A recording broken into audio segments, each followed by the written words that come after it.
Hello mga kami! Part 2 na po tayo ng journey ni Aleha sa kanyang cellular tumor. Ayan nga po, dadali na po namin siya sa ospital para po ma-admit na po siya. At maraming salamat din po sa lahat ng tumulong sa akin mga doktor para po ma-admit po kami sa ospital. Hindi po biro yung pinagdaanan namin mag-ina dahil po kung saan-saan po kami hospital nagpunta para lang po may mag-accept po sa kanyang sakit. Pero po sa ibang ospital hindi po kami tinanggap dahil nga po wala nga pong neurologist or neurosurgeon sa ibang hospital. Kaya po si doktor na tumulong po sa amin para ma-admit po kami sa Jose Reyes. Maraming salamat po. Napakalaking tulong po ng ginawa niyo po para sa amin mag-ina, especially po kay Aleha.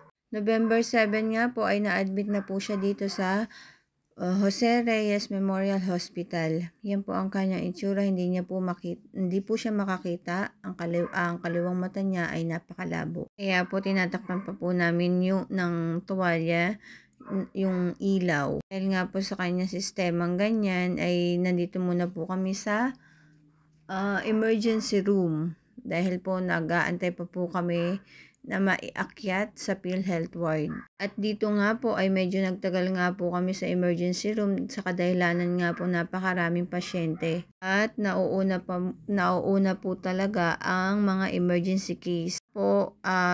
Mas mainam na lang din po kami maghantay kaysa naman po na maging risk pa po yung sitwasyon niya. At yun nga po, binigyan po siya kagad ng gamot dito. Minanitol po kagad siya, aswero, kasi po sobrang payat po niya. Yung kanyang kilo po dito, yung inadmit siya ay nasa 16 to 17 kilos po siya. Dapat po ang kilos niya na edad ng 9 years old na dapat po nasa 29 kilos. Kung mapapansin niyo po dito ay naiakyat na po kami dito sa PhilHealth ward after po namin sa emergency room. At dito po ay napakaganda po at napakalinis at napakababait po ng mga nurses na nag-alaga po sa anak ko. Lahat po ng mga nurses ng Jose Reyes nagpapasalamat po ako. Lahat po ng mga doktor nagpapasalamat po ako. Grabe po kasi naiiyak ako kasi hindi biro yung ginana namin ng anak ko sa lahat-lahat. At sobra pong napakahirap mag-isa dahil nga po kamamatay lang ng kanyang daddy. Kaya po kami lang mag-iina ang nagtutulungan. At maraming salamat din po sa mga kapatid ko na tumulong, suporta ng pagkain namin sa araw-araw na sa ospital kami, sa lahat ng mga tumulong. Dito nga po ay medyo nililibang ko nga po siya dyan kasi po medyo about 2 weeks na po kami dyan sa PhilHealth ward. Pero nag-aantay pa rin po kami ng operation ng kung kailan ang schedule niya. Dahil nga po napakarami pong naka-schedule ay nililibang-libang ko po siya para po hindi rin po siya naiinip sa loob ng ospital. Dito po ay medyo po nakaramdam po siya ng pagbabago sa kanyang pangangatawan. Medyo po bumalik na po yung kanyang mata, hindi na po nagduduling yung kanyang mata. At medyo po umayos po yung kondisyon niya, hindi na po siya na out of balance maglakad. Kaya niya na po maglakad ng maayos. At saka po dito gumana po siyang kumain, lumakas siyang kumain. Naging mahusay po yung kanyang conversation sa lahat ng mga doctors, sa lahat ng mga tinatanong sa kanya.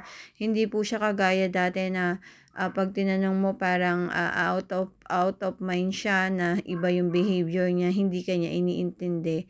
At yun nga po, napansin nga po nila na dadala ng gamot na bumababa nga daw po yung pressure sa ulo. Kaya po nagiging okay po siya.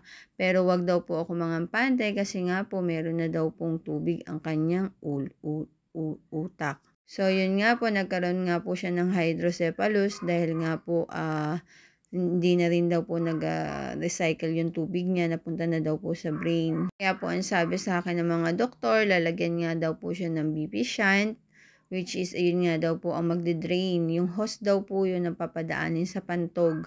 At i-open nga daw po nila kung ano nga daw po yung nandoon sa mismong MRI. Titignan daw po nila kung anong klaseng tumor.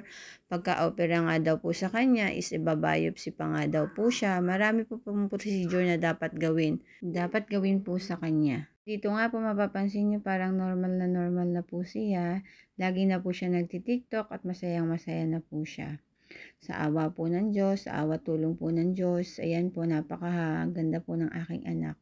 Dito nga po, araw-araw ko siyang nililiguan, mini vlog kami, mag-ina, nagsusuklay na rin siya mag-isa. At mapapansin niyo rin po talaga sa kanya na gusto niya po talagang gumaling.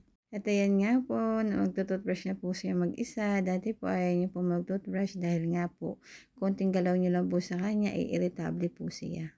Awa tulong naman po ng Diyos, ayan po may magandang improvement po sa anak ko, napakaganda po.